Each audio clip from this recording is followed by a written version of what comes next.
পুলিশকে ক্যামেরা দেওয়া হয়েছে সারা বাংলাদেশে প্রায় 43,000 ভোট, তার মধ্যে 25,700 বডিয়ন ক্যামেরা দেওয়া হচ্ছে এবং এই বডিয়ন ক্যামেরা কিভাবে কাজ করছে এইটার একটা ডেমনস্ট্রেশন হয়েছে আজকের মিটিংয়ে। প্রথমেই এই ডেমনস্ট্রেশনে র্যান্ডমলি 5টা জায়গায় চিফ অ্যাডভাইজার যারা বডিয়ন ক্যামেরা ক্যারি করছিলেন তাদের সাথে কথা বলেছেন। তো এই জায়গাগুলো যেমন আছে একদম তেঁতুলিয়াতে উনি কথা বলেছেন, আবার সেই কথা বলেছেন খাগড়াছড়িতে কথা বলেছেন, দেশের প্রত্যন্ত জায়গায় কোথায় কোথায়। এবং এই জায়গাগুলো এমন না যে আগে এটাকে প্রস্তুত করা ছিল, এটা র্যান্ডমলি সিলেক্ট করা হয়েছে। আর একটা ছিল নির্বাচন সুরক্ষা অ্যাপ। নির্বাচন সুরক্ষা অ্যাপটাও এখন পুরোপুরি চালু হয়ে গেছে এবং এই নির্বাচন সুরক্ষা অ্যাপটা শুধুমাত্র ইউজ করবেন যারা নির্বাচনের দায়িত্ব নিয়োজিত কর্মকর্তা এবং সিকিউরিটি অফিসিয়ালগুলো। তো কোনো নির্বাচন কেন্দ্রে বা নির্বাচন কেন্দ্রের বাইরে কোনো যদি গণ্ডগোল গোলযোগ হয়, কোনো ভায়োলেন্স হয়, সেক্ষেত্রে নির্বাচন সুরক্ষা অ্যাপের মাধ্যমে খুব দ্রুত বিভিন্ন সিকিউরিটি ফোর্সের কাছে বার্তা চলে যাবে, রিটার্নিং অফিসারের কাছে বার্তা চলে যাবে, সেন্ট্রালি ইলেকশন কমিশনের কাছে বার্তা চলে যাবে। এর ফলে ইলেকশন কমিশন এবং নির্বাচনের কাজে নিয়োজিত সিকিউরিটি ফোর্সেস তারা খুব দ্রুত ইন্টারভেন করতে পারবেন এবং খুব দ্রুত পরিস্থিতি নিয়ন্ত্রণে আনতে পারবেন। এটা হচ্ছে নির্বাচনী সুরক্ষা অ্যাপ। এইরকম এক আমাদের যখন আপনারা জানেন দুর্গাপূজা হয়েছিল, এই বছর দুর্গাপূজা এবং গত বছর দুর্গাপূজায় এরকম একটা অ্যাপ চালু হয়েছিল এবং তখন এই বছর দুর্গাপূজার 32,000 মণ্ডপকে এই অ্যাপের আওতায় আনা হয়েছিল এবং এটা খুবই পরীক্ষিত এবং এটা খুব এফেক্টিভ কাজ করছে। সবচেয়ে সুস্বাদু হালিম, রাঁধুনি হালিম। হালিম হোক রাঁধুনি হালিম। তো আজকে ইলেকশন কমিশনের সেক্রেটারি উনি একটা আউটলাইন দিয়েছেন কি পুরোপুরি, আর অন্যান্য যারা অফিসিয়াল ছিলেন, সিকিউরিটি ফোর্সের যারা চিফ ছিলেন, তারা আপডেটেড দিয়েছেন কত কত ডিপ্লয়মেন্ট হয়েছে। আমি আগে ডিপ্লয়মেন্টের কথাগুলো বলি। প্রায় 9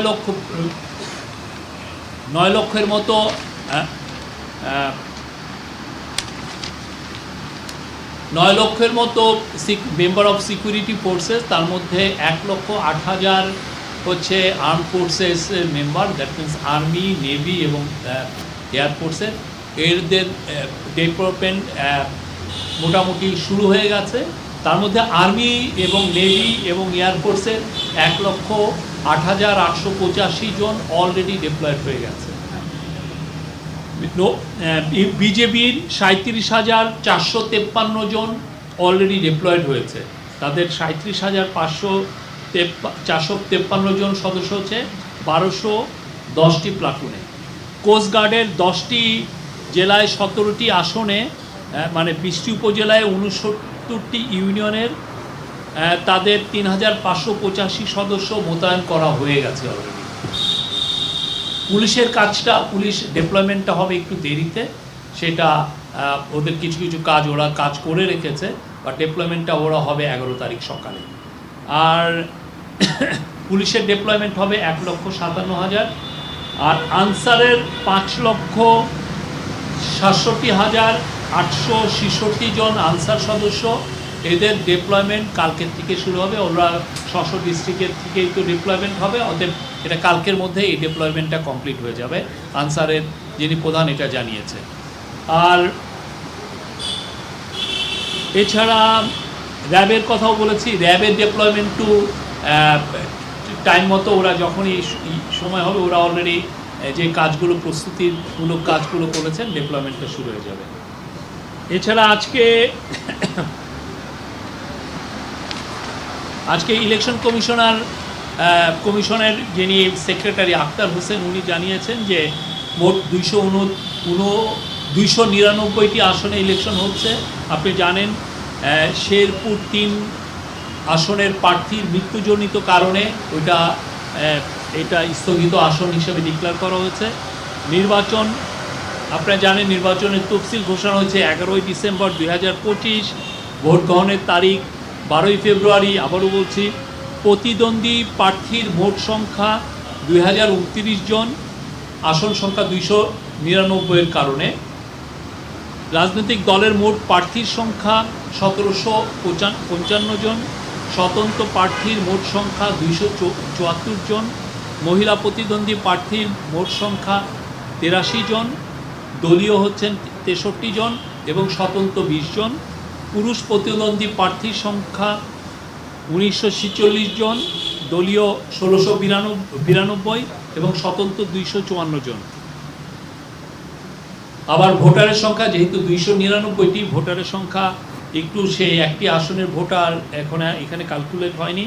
তো পুরুষ ভোটারের সংখ্যা হচ্ছে 12,77,11,793 জন। তার মধ্যে পুরুষ হচ্ছে 6,48,25,361 জন, মহিলা 6,28,85,82 জন এবং আমাদের হিজড়া জনগোষ্ঠীর 1232 জন। মোট ভোট কেন্দ্র 42,779। আর পোস্টাল ভোটের একটা আপডেটেড লিস্ট এসছে। তার মধ্যে আপনারা জানেন পোস্টাল ভোটে, যেটা out of the country postal ভোটের মোট 4,22,960 জনের ব্যালট বাংলাদেশে অলরেডি পৌঁছেছে। আর রিটার্নিং কর্মকর্তা ব্যালট গ্রহণ করেছেন সোফার 2,70,038টি। একটা ইন্টারেস্টিং তথ্য আপনাদেরকে দিচ্ছি, সেটা হচ্ছে যে যারা out of the country voter হয়েছেন পোস্টাল ভোটার ব্যালটের মাধ্যমে, তাদের মধ্যে পুরুষ হচ্ছে 94%, নারীর সংখ্যা 6%, বিদেশি পর্যবেক্ষণ প্রায় 400 জন থাকছেন, আর দেশি পর্যবেক্ষক প্রায় 50,000-এর মতো থাকছেন, আর সাংবাদিক থাকছেন সোফার আমরা এস্টিমেটেড করেছি যে 120 জনের মতো বিদেশি সাংবাদিক এই ইলেকশনটা কভার করবেন। স্মার্ট অ্যাপ আজকে অনেকগুলো ডিসিশনও হয়েছে। তার মধ্যে একটা জিনিস আজকের মিটিংয়ে জানানো হয় যে স্মার্ট নির্বাচন বন্ধু ভোটার, যেটা একটা হটলাইন নাম্বারটা ইনাগরেট করা হয়েছে, সেটা হচ্ছে 333-333। নির্বাচন সংক্রান্ত কোনো কমপ্লেন, কোনো অ্যালার্ট, কোনো অভিযোগ, যে কোনো ধরনের ইনফরমেশন আপনারা এই ফোন 333-তে ফোন করে আপনারা জানতে পারবেন এবং সেই বিষয়ে তারা উপযুক্ত, আপনারা যদি কোনো ব্যবস্থা নিতে বলেন সেই অনুযায়ী তারা আপনাদেরকে সে ব্যবস্থাও নেবেন। আর এই যে আমাদের যে পোস্টাল ব্যালটে, out of the country postal ব্যালটের জন্য 124টি দেশে ব্যালট প্রেরণ করা হয়েছে। আর পাকিস্তান, নেপাল, শ্রীলঙ্কা ও ভারত থেকে আমাদের পোস্টাল ভোট সম্পর্কে জানার আগ্রহ প্রকাশ করেছে। এছাড়া আজকে এটা ওরা কিভাবে, বাংলাদেশ কিভাবে এটা ইমপ্লিমেন্ট করছে, কিভাবে এটা সাকসেসফুল হচ্ছে, এখানে কোনো ধরনের কোনো ইস্যু তৈরি হচ্ছে কিনা, এগুলো সব তারা জানতে চাচ্ছেন। এই ক্ষেত্রে ইলেকশন কমিশনের সাথে এদের অনেকের মিটিংও হয়েছে। আরও জানানো হয়েছে যে সিসিটিভির 80% অলরেডি ইনস্টল করা হয়েছে, আর বডি অন ক্যামেরার 25,700 অলরেডি ইনস্টল করার প্রায় শেষ।